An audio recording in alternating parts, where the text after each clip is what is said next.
Hi guys, welcome to my YouTube channel.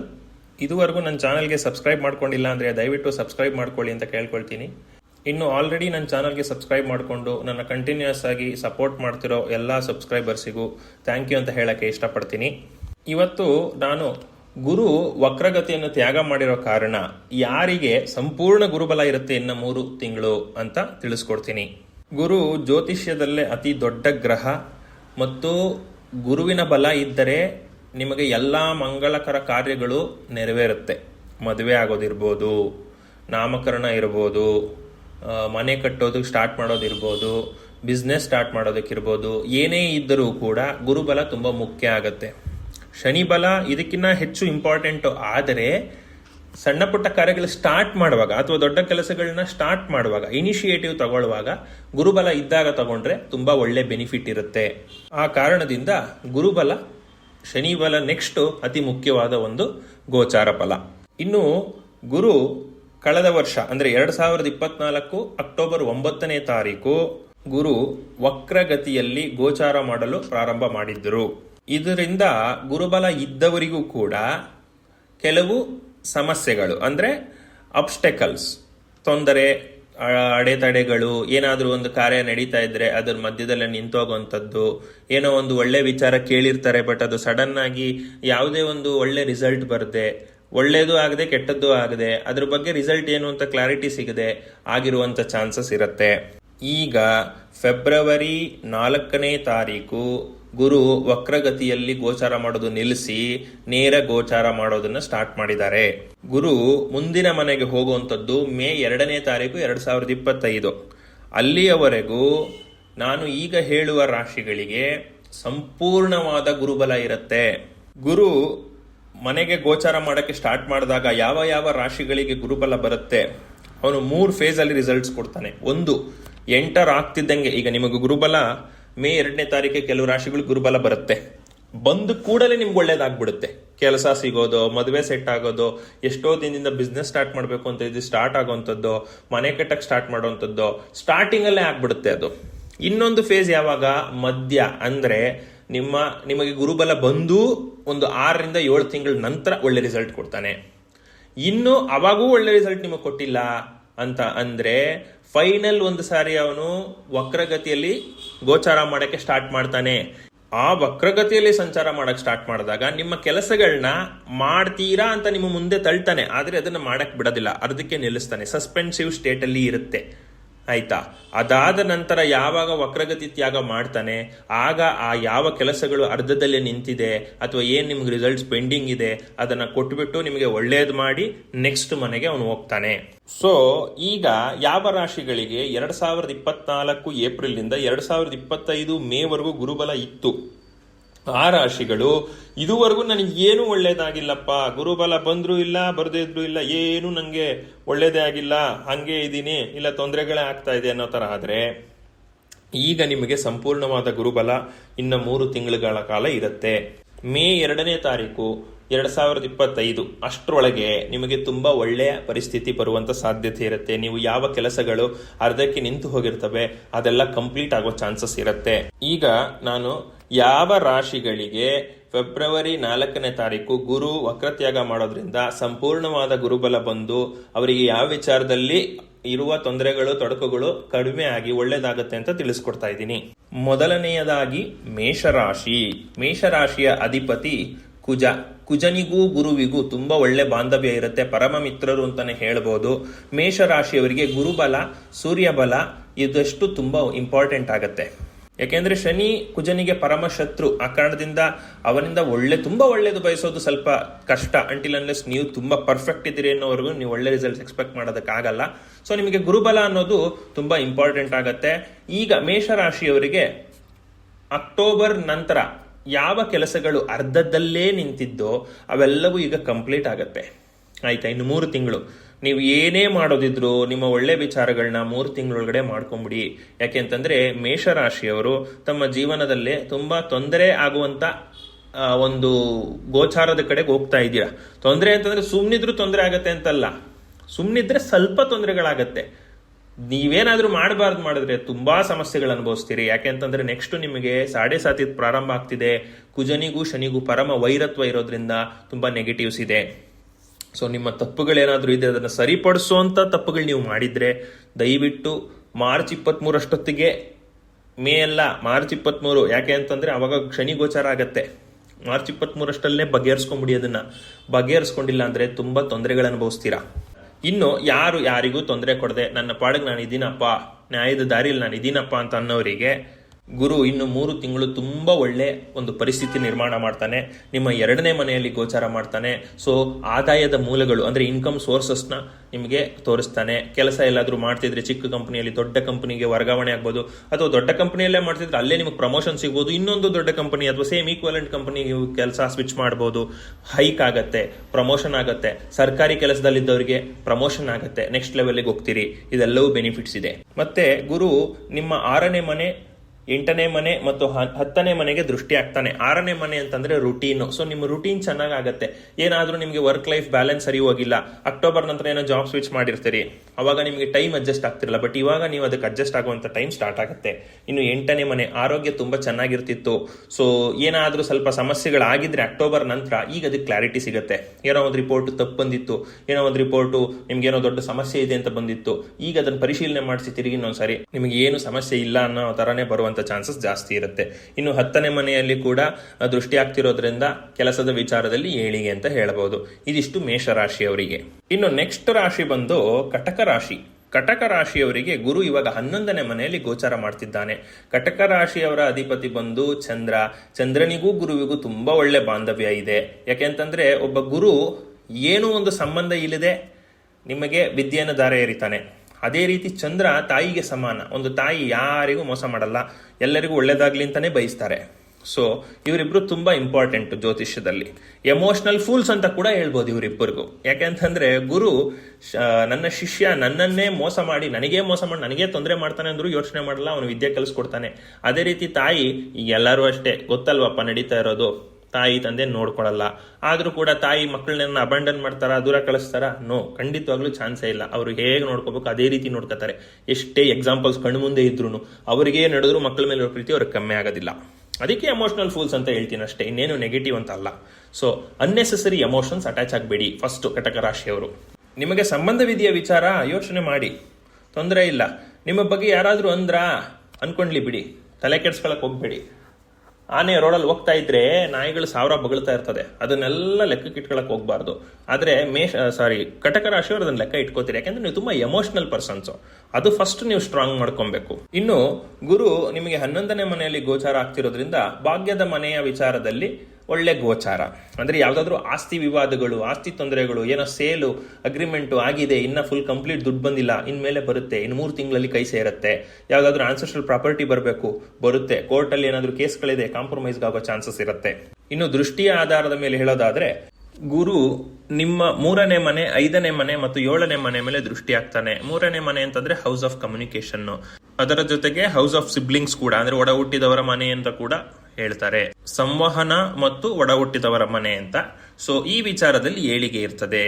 ನಿಮಗೆ ಮಾತಾಡುವಾಗ ಸ್ವಲ್ಪ ಕಾನ್ಫಿಡೆನ್ಸ್ ಹೆಚ್ಚಾಗತ್ತೆ, ನಿಮ್ಮ ಮಾತಿಗೆ ಬೆಲೆ ಬರುತ್ತೆ, ಜನ ನಿಮ್ಮ ಮಾತನ್ನು ಕೇಳಲು ಸ್ಟಾರ್ಟ್ ಮಾಡ್ತಾರೆ. ಫಾರ್ ಎಕ್ಸಾಂಪಲ್, ಇವಾಗ ನೀವು ಕೆಲಸಕ್ಕೆ ಸೇರ್ಕೊಂಡಿರ್ತೀರಿ ಒಂದು ಇನ್ಫಾರ್ಮೇಶನ್ ಟೆಕ್ನಾಲಜಿ ಕಂಪನಿಲಿ, ಅಂದ್ರೆ IT ಸೆಕ್ಟರ್ ಅಲ್ಲಿ ಕೆಲಸಕ್ಕೆ ಸೇರ್ಕೋತೀರಿ. ಹೊಸದಾಗಿ ಸೇರ್ಕೊಂಡಾಗ ನಿಮ್ಮ ಬಗ್ಗೆ ಅಷ್ಟೊಂದು ಒಳ್ಳೆ ಒಪಿನಿಯನ್ ಇರೋದಿಲ್ಲ, ಮತ್ತೆ ನಿಮ್ಮ ಮಾತುಗಳ ಬೆಲೆನೂ ಇರೋದಿಲ್ಲ. ಮೀಟಿಂಗ್ ನಲ್ಲಿ ನೀವು ಮಾತಾಡೋದು ನಿಮ್ಮ ಮಾತನ್ನು ಇಗ್ನೋರ್ ಮಾಡ್ತಿರ್ತಾರೆ. ಕೆಲವು ದಿನಗಳ ನಂತರ ನಿಮ್ಮ ಕೆಪಾಸಿಟಿ ತೋರಿಸಿದ ನಂತರ ನಿಮ್ಮ ಮಾತಿಗೆ ಬೆಲೆ ಬರುತ್ತೆ. ಅದೇ ರೀತಿ ಈಗ ನಿಮ್ಮ ಮಾತಿಗೆ ಬೆಲೆ ಇರುತ್ತೆ. ಇನ್ನು ನೆಕ್ಸ್ಟ್ 5ನೇ ಮನೆ ಮೇಲೆ ದೃಷ್ಟಿ ಆಗ್ತಾ ಮಕ್ಕಳ ವಿಚಾರದಲ್ಲಿ ಏಳಿಗೆ ಅಥವಾ ಕ್ರಿಯೇಟಿವಿಟಿ, ಇದರಲ್ಲಿ ಏಳಿಗೆ. ಮಕ್ಕಳ ವಿಚಾರದಲ್ಲಿ ಏಳಿಗೆ ಅಂದ್ರೆ ಮಕ್ಕಳು ಎಕ್ಸಾಮ್ಗಳು ಬರೆದ್ರೆ ಒಳ್ಳೆ ರಿಸಲ್ಟ್ಸ್ ಬರ್ಬೋದು, ಬಟ್ ಅವರ ಜಾತಕದ ಮೇಲೆ ಟೋಟಲಿ ಡಿಪೆಂಡ್ ಆಗುತ್ತೆ.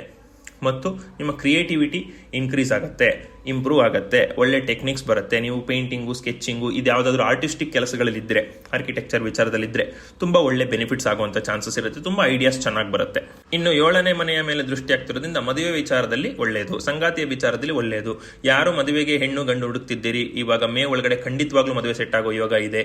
ಮಕ್ಕಳ ಅಪೇಕ್ಷೆಯಲ್ಲಿದ್ದೀರಿ, ಅದು ಆಗುವ ಸಾಧ್ಯತೆ ಇದೆ.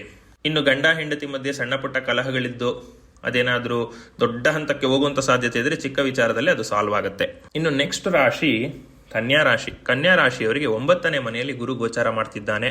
ಕನ್ಯಾ ರಾಶಿಯ ಅಧಿಪತಿ ಬುಧನಿಗೂ ಗುರುವಿಗೂ ಶತ್ರುತ್ವ ಜಾಸ್ತಿ, ಇಬ್ರು ಡೆಡ್ ಆಪೋಸಿಟ್. ಆದರೂ ಕೂಡ ಗುರು ಬಲ ಕೊಡ್ತಿರೋದ್ರಿಂದ ಗುರು ತನ್ನ ಪರಮಶತ್ರು ಆದ ಶುಕ್ರನಿಗೂ ಬಲ ಕೊಡ್ತಾನೆ. ಯಾಕೆಂದ್ರೆ ಶುಕ್ರ ಉಚ್ಚನಾಗೋದು ಗುರುವಿನ ಮನೆಯಾದ ಮೀನರಾಶಿಯಲ್ಲೇ. ಆ ಕಾರಣದಿಂದ ಗುರು ಯಾರನ್ನೂ ದ್ವೇಷ ಮಾಡೋದಿಲ್ಲ. ಸೊ ನಿಮಗೂ ಒಳ್ಳೇದು ಮಾಡ್ತಾನೆ, ಆಯ್ತಾ. ಅದು ಎಸ್ಪೆಷಲಿ ನಿಮ್ಮ ಅದೃಷ್ಟದ ವಿಚಾರದಲ್ಲಿ ಬೆನಿಫಿಟ್ ಮಾಡ್ತಾನೆ. ಅದೃಷ್ಟದಲ್ಲಿ ಕೆಲಸ ಸಿಗುವಂಥದ್ದು, ಅದೃಷ್ಟದಲ್ಲಿ ಮದುವೆ ಸೆಟ್ ಆಗುವಂಥದ್ದು, ಅದೃಷ್ಟ ಅಂದ್ರೆ ಸಡನ್ ಆಗಿ ಏನೋ ಹಿಂಗ್ ಲಕ್ ಚೇಂಜ್ ಆಗೋಯ್ತು ನಿನಗೆ, ಆ ರೀತಿ ಮಾತುಗಳು ಕೇಳಬರುವಂತ ಸಾಧ್ಯತೆ ಇದೆ. ಇನ್ನು ಗುರು ದೃಷ್ಟಿಗಳನ್ನ ನೋಡೋದಾದ್ರೆ 1ನೇ ಮನೆ, 3ನೇ ಮನೆ, 5ನೇ ಮನೆ ಮೇಲೆ ದೃಷ್ಟಿ ಆಗ್ತಾನೆ. 1ನೇ ಮನೆ ಮೇಲೆ ದೃಷ್ಟಿ ಬಿದ್ದಾಗ ಸಾಮಾನ್ಯವಾಗಿ ತೂಕ ಹೆಚ್ಚಾಗತ್ತೆ, ಹೆಲ್ತ್ ಚೆನ್ನಾಗತ್ತೆ. ತೂಕ ಹೆಚ್ಚಾಗತ್ತೆ ಅಂತ ಅಂದು ಮಾತ್ರಕ್ಕೆ ಅದು ಯಾವಾಗಲೇ ನೆಗೆಟಿವ್ ಅಂತ ಅನ್ಕೊಳಕ್ ಹೋಗ್ಬೇಡಿ. ಯಾಕೆಂದ್ರೆ ಕೆಲವರು ಅಂಡರ್ ವೆಯ್ಟ್ ಕೂಡ ಇರ್ತಾರೆ. ಅವರಿಗೆ ಗುರು ದೃಷ್ಟಿ ಹಾಕಿದಾಗ ಅವರು ಕರೆಕ್ಟ್ ವೆಯ್ಟ್ಗೆ ಬರುವಂತ ಸಾಧ್ಯತೆ ಇರುತ್ತೆ. ಇನ್ನು ಕೆಲವರು ಬಾಡಿ ಬಿಲ್ಡರ್ಸ್ ಇರ್ತಾರೆ, ಅವರಿಗೆ ವೆಯ್ಟ್ ಮ್ಯಾನೇಜ್ಮೆಂಟ್ ತುಂಬಾ ಬೇಕಾಗುತ್ತೆ. ಅವರು ವೆಯ್ಟ್ ರೈಸ್ ಮಾಡಬೇಕು. ಅವರು ಮಸ್ಕ್ಯುಲರ್ ಆಗಿ ಕಾಣಬೇಕು ಅಂದ್ರೆ ಫಸ್ಟ್ ಅದನ್ನ ರೈಸ್ ಮಾಡಿ ಆದ್ಮೇಲೆ ಕಟ್ ಡೌನ್ ಮಾಡ್ತಾರೆ. ಸೊ ಇದಕ್ಕೆ ಬೆನಿಫಿಟ್ ಆಗತ್ತೆ. ಆರೋಗ್ಯ ಸ್ಥಿತಿ ಉತ್ತಮ ಆಗತ್ತೆ. ಮತ್ತು ನೀವು ಲೇಜಿ ಪರ್ಸನ್ ಆಗಿದ್ರೆ ಒಂದು ಒಳ್ಳೆ ರುಟೀನ್ ನ ಫಾಲೋ ಮಾಡಕ್ ಸ್ಟಾರ್ಟ್ ಮಾಡ್ತೀರಾ. ಲೇಟಾಗಿ ಎದ್ದೊಳೋದು, ಲೇಟಾಗಿ ತಿಂಡಿ ತಿನ್ನೋದು, ಇದೆಲ್ಲ ಮಾಡ್ತಿದ್ರೆ ಅದೆಲ್ಲ ಸ್ಟಾಪ್ ಮಾಡಿ ಬೇಗ ಎದ್ದು ಎಕ್ಸರ್ಸೈಸ್ ಮಾಡಿ ಆಮೇಲೆ ತಿಂಡಿ ತಿಂದು ಕರೆಕ್ಟ್ ಟೈಮ್ಗೆ ಎಲ್ಲ ರುಟೀನ್ ಅನ್ನು ಮೇಂಟೈನ್ ಮಾಡುವಂತ ಒಂದು ಇದನ್ನ ಹ್ಯಾಬಿಟ್ ನ ಸ್ಟಾರ್ಟ್ ಮಾಡ್ಕೊಳ್ತೀರಾ. ಇನ್ನು 3ನೇ ಮನೆಯ ಮೇಲೆ ದೃಷ್ಟಿ ಆಗ್ತಾ ಇರೋದ್ರಿಂದ ಇದು ಮೊದಲೇ ಹೇಳದಂತೆ ಸಂವಹನೆ ಮತ್ತು ಒಡ ಹುಟ್ಟಿದವರ ಮನೆ. ಆ ಕಾರಣದಿಂದ ನಿಮ್ಮ ಒಡ ಹುಟ್ಟಿದವ್ರ ಜೊತೆ ಬಾಂಧವ್ಯ ಚೆನ್ನಾಗಾಗತ್ತೆ, ಕಮ್ಯುನಿಕೇಶನ್ ಚೆನ್ನಾಗಿ ಸ್ಟಾರ್ಟ್ ಆಗುತ್ತೆ. ನಿಮಗೆ ಅಧಿಪತಿ ಬಂದು ಬುಧ, ಲಾರ್ಡ್ ಆಫ್ ಕಮ್ಯುನಿಕೇಶನ್, ಸಂವಹನ ಶಕ್ತಿಯ ಒಂದು ಅಧಿಪತಿಯೇ ಬುಧ. ಅವನಿಗೆ ಒಂದು ಕೆಪಾಸಿಟಿ ಕೊಡೋದ್ರಿಂದ ಸೊ ನಿಮಗೆ ಕಮ್ಯುನಿಕೇಶನ್ ಅಲ್ಲಿ ತುಂಬಾ ಬೆನಿಫಿಟ್ಸ್ ಆಗುತ್ತೆ. ನಿಮ್ಮ ಮಾತಿನಿಂದ ನಿಮ್ಮ ಒಂದು ಮರ್ಯಾದೆ ಹೆಚ್ಚುತ್ತೆ, ಸ್ಟೇಟಸ್ ಗೌರವ ಹೆಚ್ಚುತ್ತೆ, ಇದೆಲ್ಲವೂ ಆಗುತ್ತೆ. ಒಳ್ಳೆ ಸ್ಥಾನಮಾನ ಸಿಗುವಂತ ಚಾನ್ಸಸ್ ಇದೆ. ಇನ್ನು 5ನೇ ಮನೆಯ ಮೇಲೆ ದೃಷ್ಟಿ ಬೀಳ್ತದೆ. ಮಕ್ಕಳ ವಿಚಾರದಲ್ಲಿ ಏಳಿಗೆ, ಕ್ರಿಯೇಟಿವಿಟಿ ವಿಚಾರದಲ್ಲಿ ಏಳಿಗೆ, ಆಯ್ತಾ. ಯಾವುದೇ ರೀತಿಯ ಪೆಂಡಿಂಗ್ ವರ್ಕ್ಸ್ ಗಳಿದ್ರು ಅದು ಇವಾಗ ಕಂಪ್ಲೀಟ್ ಆಗುತ್ತೆ ಕನ್ಯಾ ರಾಶಿಯವರಿಗೆ. ನಿಮಗೂ ಅಷ್ಟೇ ಮೇಷರಾಶಿಯವರ ತರ ಎಚ್ಚರಿಕೆನೆ. ಯಾಕೆಂದ್ರೆ ನಿಮಗೆ ಶನಿ 7ನೇ ಮನೆಗೆ ಹೋಗ್ತಾ ಇದ್ದಾನೆ 6ನೇ ಮನೆಯಿಂದ. 6ನೇ ಮನೆಯಲ್ಲಿ ತುಂಬಾ ಒಳ್ಳೆ ಗೋಚಾರ ಇತ್ತು ಕಳೆದ 2.5 ವರ್ಷಗಳಿಂದ. ತುಂಬಾ ಬೆನಿಫಿಟ್. ಅಂಟಿಲ್ ಅನ್ಲೆಸ್ ನಿಮ್ಮ ಜಾತಕದಲ್ಲಿ ಶನಿ ಚೆನ್ನಾಗಿಲ್ಲ ಅಂದ್ರೆ ಮಾತ್ರ ಅದನ್ನ ಗ್ಯಾರಂಟಿ ಮಾಡೋಕ್ಕಾಗಲ್ಲ. ಅಂದ್ರೆ ತುಂಬಾ ಒಳ್ಳೆ ರಿಸಲ್ಟ್ ಸಿಕ್ಕಿರುತ್ತೆ. ಇನ್ನು ಮೇಲೆ 7ನೇ ಮನೆಗೆ ಬಂದಾಗ ನಿಮ್ಮ ಪರ್ಸನಲ್ ರಿಲೇಶನ್ಶಿಪ್, ಪ್ರೊಫೆಷನಲ್ ರಿಲೇಶನ್ಶಿಪ್ ಸ್ವಲ್ಪ ಸಮಸ್ಯೆಗೊಳಗಾಗುವಂತ ಚಾನ್ಸಸ್ ಇರುತ್ತೆ. ಆ ಕಾರಣದಿಂದ ಮೇ 2ನೇ ತಾರೀಕು ಅಷ್ಟೊತ್ತಿಗೆ ಏನೇನು ಕಲಹಗಳನ್ನ ಸಾಲ್ವ್ ಮಾಡ್ಕೋಬೇಕು ಅದೆಲ್ಲ ಮಾಡ್ಕೊಂಡ್ಬಿಟ್ರೆ ತುಂಬಾ ಒಳ್ಳೇದು. ಇನ್ನು ನೆಕ್ಸ್ಟ್ ರಾಶಿ ವೃಶ್ಚಿಕ ರಾಶಿ. ವೃಶ್ಚಿಕ ರಾಶಿಯವರಿಗೆ ಗುರು ಇವಾಗ 7ನೇ ಮನೆಯಲ್ಲಿ ಗೋಚಾರ ಮಾಡ್ತಾ ಇದ್ದಾನೆ. ಮೊದಲೇ ಹೇಳದಂತೆ ಕುಜ ವೃಶ್ಚಿಕ ರಾಶಿಯ ಅಧಿಪತಿ. ಕುಜನಿಗೂ ಮತ್ತೆ ಗುರುವಿಗೂ ತುಂಬಾ ಒಳ್ಳೆ ಬಾಂಧವ್ಯ ಇದೆ. ಆ ಕಾರಣದಿಂದ ತುಂಬಾ ಒಳ್ಳೆ ರಿಸಲ್ಟ್ಸ್ ಎಕ್ಸ್ಪೆಕ್ಟ್ ಮಾಡಬಹುದು. ಅದು ಎಸ್ಪೆಷಲಿ 7ನೇ ಮನೆಯಲ್ಲೇ ಗೋಚಾರ ಮಾಡ್ತಿರೋದ್ರಿಂದ ಸಂಬಂಧಗಳು, ರಿಲೇಶನ್ಶಿಪ್, ಪರ್ಸನಲ್ ಆದ್ರೂ ಆಗಿರ್ಬೋದು, ಪ್ರೊಫೆಷನಲ್ ಆದ್ರೂ ಆಗಿರ್ಬೋದು, ತುಂಬಾ ಒಳ್ಳೆ ಬೆನಿಫಿಟ್ಸ್ ಆಗೋ ಚಾನ್ಸಸ್ ಇರುತ್ತೆ. ಯಾರು ಮದುವೆಗೆ ಹೆಣ್ಣು ಗಂಡು ನೋಡುತ್ತಿದ್ದೀರಿ ತುಂಬಾ ಒಳ್ಳೆ ರಿಸಲ್ಟ್ಸ್ ಆಗತ್ತೆ, ಮದುವೆ ಸೆಟ್ ಆಗತ್ತೆ. ಇನ್ನು ಅಕ್ಟೋಬರ್ ನಂತರ ಇಲ್ಲ ಅಕ್ಟೋಬರ್ ಟೈಮಲ್ಲಿ ಯಾವುದೋ ಒಂದು ಮದುವೆ ಸೆಟ್ ಆಗುವಂತ ಚಾನ್ಸಸ್ ಇತ್ತು, ನೋಡ್ಕೊಂಡ್ ಬಂದಿದ್ರಿ, ಜಾತಕ ಒಂದತ್ತು, ಎಲ್ಲ ಒಪ್ಪಿಗೆ ಆಗಿತ್ತು. ಆದ್ರೆ ಏನೋ ಒಂದು ಸಣ್ಣ ಪುಟ್ಟ ಸಮಸ್ಯೆಗಳಿಗೋ, ಗೊತ್ತಿಲ್ಲದೆ ಇರೋ ಕಾರಣಗಳಿಗೋ, ಯಾರ ಮಾತೋ ಕೇಳಿ ಅದು ಅಲ್ಲಿಗೆ ನಿಂತೋಯ್ತು, ಅತ್ಗೆ ಫುಲ್ಲು ಮುಗಿದೂ ಇಲ್ಲ ಫುಲ್ ಕಂಟಿನ್ಯೂನೂ ಆಗ್ತಾ ಇಲ್ಲ ಅನ್ನೋ ತರ ಒಂದು ಸಸ್ಪೆನ್ಸಿವ್ ಸ್ಟೇಟ್ ಅಲ್ಲಿ ಇದ್ರೆ ಈಗ ಅದು ಒಳ್ಳೆ ಬೆನಿಫಿಟ್ ಗೆ ಆಗುವಂತ ಚಾನ್ಸಸ್ ಇರುತ್ತೆ. ಅದೇ ಮದುವೆ ಸೆಟ್ ಆಗುವಂತದ್ದು, ಆ ವ್ಯಕ್ತಿಯ ಜೊತೆಗೆ ಸಂಬಂಧ ಮುಂದುವರಿಯುವಂತ ಚಾನ್ಸಸ್ ಇರುತ್ತೆ. ಇದೇ ರೀತಿ ಬಿಸ್ನೆಸ್ ಆಪರ್ಚುನಿಟೀಸು ಕೂಡ, ಯಾವ್ದಾದ್ರು ಒಂದು ಬಿಸ್ನೆಸ್ ಸ್ಟಾರ್ಟ್ ಮಾಡಬೇಕು, ಪಾರ್ಟ್ನರ್ಶಿಪ್ ತಗೋಬೇಕು, ಏನೋ ಒಂದು ಇನ್ವಾಲ್ವ್ಮೆಂಟ್ ನಾನು ಆಗಬೇಕು ಆ ಪಾರ್ಟ್ನರ್ಶಿಪ್ ನಲ್ಲಿ ಅಥವಾ ಬಿಸ್ನೆಸ್ ನಲ್ಲಿ ಅಂತ ಪ್ರಯತ್ನ ಪಟ್ಟು ಅರ್ಧಕ್ಕೆ ನಿಂತೋಗಿದ್ರೆ ಮಾತುಕತೆಯಲ್ಲಿ ಈಗ ಅದು ಕಂಟಿನ್ಯೂ ಆಗೋ ಚಾನ್ಸಸ್ ಇರುತ್ತೆ. ಇನ್ನು ಗುರು ನಿಮಗೆ ದೃಷ್ಟಿ ಹಾಕೋದು ಬಂದು 1ನೇ ಮನೆ, 3ನೇ ಮನೆ ಮತ್ತು 11ನೇ ಮನೆಯಲ್ಲೇ ದೃಷ್ಟಿ ಆಗ್ತಾನೆ. 1ನೇ ಮನೆ ಆಗ್ಲೇ ಹೇಳಿದಂತೆ ನಿಮ್ಮ ಪರ್ಸನಾಲಿಟಿನ ಇಂಪ್ರೂವೈಸ್ ಮಾಡ್ತಾನೆ. ಸ್ವಲ್ಪ ವೆಯ್ಟ್ ಗೈನ್ ಆಗುತ್ತೆ. ಯಾರು ವೆಯ್ಟ್ ಗೈನ್ ಮಾಡೋದು ಪಾಸಿಟಿವ್ ಇದೆ ಅವರು ಸಂತೋಷ ಪಡಿ. ಇನ್ನು ವೆಯ್ಟ್ ಗೈನ್ ನೆಗೆಟಿವ್ ಯಾರಿಗೆ ನಿಮಗಿದೆ, ಸೊ ಅವರು ಸ್ವಲ್ಪ ಎಫರ್ಟ್ಸ್ ಹಾಕಿ ಅದನ್ನ ಮೇಂಟೈನ್ ಮಾಡ್ಬೇಕಾಗಿ ಬರುತ್ತೆ. ಇನ್ನು ಸ್ವಲ್ಪ ನಿಮ್ಮ ಒಂದು ಎಂಪತಿ ಜಾಸ್ತಿ ಆಗತ್ತೆ. ಫಸ್ಟ್ ಆಫ್ ಆಲ್ ವೃಶ್ಚಿಕ ರಾಶಿಯವರು ಒಬ್ಬ ವ್ಯಕ್ತಿ ಮನಸ್ಸೊಳಗೆ ಏನ್ ಅನ್ಕೋತಿದ್ದಾನೆ ಈಸಿಯಾಗಿ ಗೆಸ್ ಮಾಡ್ಬಿಡ್ತಾರೆ. ಅದು ಕಾಲಪುರುಷ ಕುಂಡಲಿಯ 8ನೇ ಮನೆ. ವೃಶ್ಚಿಕ ರಾಶಿಯವರ ಹತ್ರ ಯಾವುದೇ ಕಾರಣಕ್ಕೂ ಸುಳ್ಳು ಹೇಳಕ್ ಹೋಗ್ಬೇಡಿ. ಯಾಕೆಂದ್ರೆ ಅವರು ಸುಳ್ಳು ಹೇಳ್ತಾ ಇದೆಯಾ ಅಂತ ಗೊತ್ತಿದ್ರು ಅವ್ರು ಯಾವುದೇ ಕಾರಣಕ್ಕೂ ನಿಮ್ಗೆ ಹೇಳಲ್ಲ ನೀನ್ ಸುಳ್ಳು ಹೇಳ್ತಿದ್ಯಾ ಅಂತ. ಕೇಳಿಸ್ಕೊಳ್ತಾರೆ, ಎಲ್ಲಿ ಏನ್ ಮಾಡ್ಬೇಕೋ ಮಾಡ್ತಾರೆ. ಸೊ ವೃಶ್ಚಿಕ ರಾಶಿಯವರ ಹತ್ರ ವ್ಯವಹರಿಸುವಾಗ ಎಸ್ಪೆಷಲಿ ನೀವು ಸುಳ್ಳು ಹೇಳ್ತಾ ಇದ್ರೆ, ನೀವು ದಾರಿ ತಪ್ಪಿ ಅವ್ರ ಹತ್ರ ವರ್ತನೆ ಮಾಡ್ತಾ ಇದ್ರೆ, ನ್ಯಾಯದ ದಾರಿ ಬಿಟ್ಟು ವರ್ತನೆ ಮಾಡ್ತಾ ಇದ್ರೆ ತುಂಬಾ ಕೇರ್ಫುಲ್ ಆಗಿರ್ಬೇಕು. ಅವರು ನಿಮ್ಮ ಲೈಫ್ನಲ್ಲೇ ಇರ್ರಿಪೇರಬಲ್ ಡ್ಯಾಮೇಜ್ ಮಾಡಿಬಿಡ್ತಾರೆ. ಅಂತ ಡೇಂಜರಸ್ ವ್ಯಕ್ತಿಗಳು, ಅಂದ್ರೆ ಪಾಸಿಟಿವ್ಲಿನೇ ಹೇಳ್ತಾ ಇರೋದು. ಅವ್ರ ಹತ್ರ ಕ್ಷಮೆ ಗುಣ ಸ್ವಲ್ಪ ಕಡಿಮೆ, ಜಿದ್ದು ಜಾಸ್ತಿ. ಬ್ಲ್ಯಾಕ್ ಆ್ಯಂಡ್ ವೈಟ್ ಅಷ್ಟೇ ಅವರಿಗೆ, ಗ್ರೇ ಏರಿಯಾ ಇಲ್ಲವೇ ಇಲ್ಲ ಅವರಿಗೆ. ಸೊ ನೀವು ವೃಶ್ಚಿಕ ರಾಶಿಯವ್ರ ಹತ್ರ ಒಳ್ಳೆಯವರಾಗಕ್ಕಾಗಿಲ್ಲ ಅಂತಂದ್ರೂ ಪರವಾಗಿಲ್ಲ, ಕೆಟ್ಟವ್ರು ಮಾತ್ರ ಆಗಕ್ಕೆ ಹೋಗ್ಬೇಡಿ. ಅವರನ್ನ ತಡೆಯೋದಕ್ಕಾಗೋದಿಲ್ಲ. ಶತ್ರುತ್ವ ಅವರಷ್ಟು ಸಾಧಿಸೋರು ಯಾರೂ ಇಲ್ಲ. ಇನ್ನು 3ನೇ ಮನೆಯ ಮೇಲೆ ದೃಷ್ಟಿ ಬೀಳ್ತಾ ಇರೋದ್ರಿಂದ ಸಂವಹನ ಅಂದ್ರೆ ಕಮ್ಯುನಿಕೇಶನ್ ಮತ್ತು ಒಡ ಹುಟ್ಟಿದವರು ಸಿಬ್ಲಿಂಗ್ಸ್ ವಿಚಾರದಲ್ಲಿ ಏಳಿಗೆ ಇರುತ್ತೆ. ಯಾರಿಗಾದ್ರೂ ವೃಶ್ಚಿಕ ರಾಶಿಯವರ ಒಡ ಹುಟ್ಟಿದವರಿಗೆ ಏನಾದ್ರೂ ಕೆಲಸಗಳಲ್ಲಿ ಪೆಂಡಿಂಗ್ ಇದೆ, ಬಹಳ ವರ್ಷಗಳಿಂದ ನಿಂತು ಕಾರ್ಯಗಳಿದೆ ಅಂತಂದ್ರೆ ಈಗ ಸಕ್ಸಸ್ ಆಗೋ ಚಾನ್ಸಸ್ ಇದೆ. ಆಯ್ತಾ, ನಿಮ್ಮ ಕಮ್ಯುನಿಕೇಶನ್ ಅಲ್ಲಿ ತುಂಬಾ ಬೆಲೆ ಇರುತ್ತೆ. ವೃಶ್ಚಿಕ ರಾಶಿಯವರಿಗೆ ಮಾತಿಗೆ ಬೆಲೆ ಕೊಡಲ್ಲ ಅನ್ನೋದಿಲ್ಲ. ಯಾಕೆಂದ್ರೆ ಜನ ದೇ ಗೆಟ್ ಇಂಟಿಮಿಡೇಟೆಡ್ ಬೈ ವೃಶ್ಚಿಕ ರಾಶಿ ಪೀಪಲ್. ಭಯ ಹುಟ್ಟಿಸುವಂಥದ್ರಲ್ಲಿ ವೃಶ್ಚಿಕ ರಾಶಿಯವರು ಎತ್ತಿದ ಕೈ. ಅವ್ರ ಮ್ಯಾನರಿಸಮೇ ಆ ಥರ ಇರುತ್ತೆ. ಅಂದ್ರೆ ರೌಡಿಗಳ ತರ ಇರ್ತಾರೆ ಅಂತಲ್ಲ, ಅವ್ರು ಹೇಗಿರ್ತಾರೆ ಅವ್ರ ಅಪಿಯರೆನ್ಸ್ ಅಂತಂದ್ರೆ ಒಂಥರ ಕಮಾಂಡಿಂಗ್ ಪರ್ಸನಾಲಿಟಿ ಇರುತ್ತೆ ಅವ್ರಿಗೆ. ಅವ್ರು ನೋಡ್ತಿದ್ದಂಗೆ ಜನ ಏನ್ ಅನ್ಕೊಂತಾರೆ ಅಂತಂದ್ರೆ ಇವನ್ ಸವಾಸಕ್ಕೆ ಮಾತ್ರ ಹೋಗೋದ್ ಬೇಡಪ್ಪ ಯಾಕೋ ಅನ್ನೋ ರೀತಿನೇ ಇರುತ್ತೆ. ಸೊ ಆ ಕಾರಣದಿಂದ ಮಾತಿಗೆ ಬೆಲೆ ಇದ್ದೇ ಇರುತ್ತೆ. ಅಕಸ್ಮಾತ್ ಅಕ್ಟೋಬರ್ ನಂತರ ಏನಾದರೂ ಕ್ಷುಲ್ಲಕ ಕಾರಣಗಳಿಂದ ನೀನೇನು ಮಾಡೋಕ್ಕಾಗಲ್ಲ ಅದು ಇದು ಆ ರೀತಿ ಮಾತಾಡ್ತಲ್ಲ ಬರ್ತಾ ಇದ್ರೆ ಇನ್ನು ಮೇಲೆ ಅದು ಸರಿ ಹೋಗುತ್ತೆ. 3 ತಿಂಗಳು ತುಂಬಾ ಒಳ್ಳೆ ಬೆನಿಫಿಟ್ಸ್ ಇರುತ್ತೆ.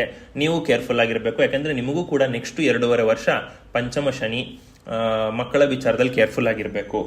ಆಯ್ತಾ, ಇನ್ನು 11ನೇ ಮನೆಯ ಮೇಲೆ ದೃಷ್ಟಿ ಹಾಕೋದ್ರಿಂದ ಅದೃಷ್ಟದ ಬಾಗಿಲು ತೆರೆಯುತ್ತೆ. ನಿಮಗೆ ಪಿತ್ರಾರ್ಜಿತ ಆಸ್ತಿಗಳನ್ನ ತೊಂದರೆ ಇದ್ರೆ, ಕೋರ್ಟಲ್ಲಿ ಏನಾದರೂ ಕೇಸ್ ಪೆಂಡಿಂಗ್ ಇದ್ರೆ ಅದೆಲ್ಲ ಸಾಲ್ವ್ ಆಗುತ್ತೆ. ಯಾವುದಾದ್ರೂ ಆಸ್ತಿ ಸೇಲು ಅಗ್ರಿಮೆಂಟ್ ಆಗಿದೆ, ದುಡ್ಡು ಬಂದಿಲ್ಲ, ಸಾಲ್ವ್ ಆಗುತ್ತೆ, ಕೈಗೆ ದುಡ್ಡು ಬರುತ್ತೆ. ಇನ್ನು ನೆಕ್ಸ್ಟ್ ಲಾಸ್ಟ್ ರಾಶಿ ಬಂದು ಮಕರ ರಾಶಿ. ಮಕರ ರಾಶಿಯವರಿಗೆ ಗುರು 5ನೇ ಮನೆಯಲ್ಲಿ ಗೋಚಾರ ಮಾಡ್ತಿದ್ದಾನೆ. ಮಕರ ರಾಶಿಯವರು ಈಗ ಸಾಡೆ ಸಾತಿಯನ್ನು ಮುಗಿಸ್ತಾ ಇದ್ದಾರೆ. ಮಾರ್ಚ್ 23ನೇ ತಾರೀಕಿಗೆ ಸಾಡೆ ಸಾತಿ ಅವ್ರಿಗೆ ಮುಗಿಯುತ್ತೆ. ಅದಾದ್ಮೇಲೆ ತುಂಬಾ ಒಳ್ಳೆ ಟೈಮ್ ಇದೆ ಅವರಿಗೆ. ಸೊ ಇವ್ರಿಗೆ ಈ 3 ತಿಂಗಳು ಯಾಕೆ ಇಂಪಾರ್ಟೆಂಟ್ ಆಗುತ್ತೆ ಅಂತಂದ್ರೆ, ಮಾರ್ಚ್ 23ರವರೆಗೂ ಶನಿ ತುಂಬಾ ನೆಗೆಟಿವ್ಸ್ ಮಾಡ್ತಾನೆ. ಅಂದ್ರೆ ಮಕರ ರಾಶಿ, ಕುಂಭರಾಶಿ, ತುಲಾ ರಾಶಿಗೆ ನೆಗೆಟಿವ್ ಮಾಡಲ್ಲ ಸಾಮಾನ್ಯವಾಗಿ, ಆದರೂ ಮಾಡದೇ ಇರೋ ಲೆಕ್ಕದಲ್ಲೂ ಸ್ವಲ್ಪ ಜಾಸ್ತಿ ಮಾಡ್ತಿದ್ದಾನೆ ಅಂತ ಇವ್ರಿಗೆ ಅನ್ಸುತ್ತೆ. ಯಾಕಂದ್ರೆ ಇವ್ರು ಯಾವತ್ತೂ ಶನಿನ ಹತ್ರ ಫೇಸ್ ಮಾಡಿರಲ್ಲ. ಮಕರ ರಾಶಿ, ಕುಂಭರಾಶಿ ಮತ್ತು ತುಲಾ ರಾಶಿಯವರು ತುಂಬಾ ಹಿಂಸಿಸ್ತಾನೆ. ಯಾಕಪ್ಪ ಬೇಕು ಈ ಬದುಕು ಅನ್ನೋ ರೀತಿ ಪರಿಸ್ಥಿತಿ ಅಂತ ಬರುವಂತ ಚಾನ್ಸಸ್ ಜಾಸ್ತಿ ಇರುತ್ತೆ. ತುಂಬಾ ಡಿಪ್ರೆಷನ್, ಯೋಚನೆ, ಒಂಥರ ಜಗತ್ತೇ ಈ ರೀತಿನ ಅಂತ ಒಂದು ಅಸಹ್ಯ ಭಾವನೆ, ಇದೆಲ್ಲ ಬರುವಂತ ಚಾನ್ಸಸ್ ಇದೆ. ಅದೆಲ್ಲಕ್ಕೂ ತಲೆ ಕೆಡಿಸ್ಕೊಂಬೇಡಿ. ತುಂಬಾ ಒಳ್ಳೆ ಟೈಮ್ ಇದೆ. ಇನ್ನು ಮೇಲೆ ನಿಮಗೆ ತುಂಬಾ ಒಳ್ಳೆ ಟೈಮ್ ಇದೆ ಮಕರ ರಾಶಿಯವರಿಗೆ. ಇಷ್ಟು ದಿನ 7.5 ವರ್ಷ ಏನ್ ಕಷ್ಟಪಟ್ಟಿದ್ದೀರಿ ಅದೆಲ್ಲ ಸಾಲ್ವ್ ಆಗ್ತಾ ಬರ್ತಾ ಇದೆ.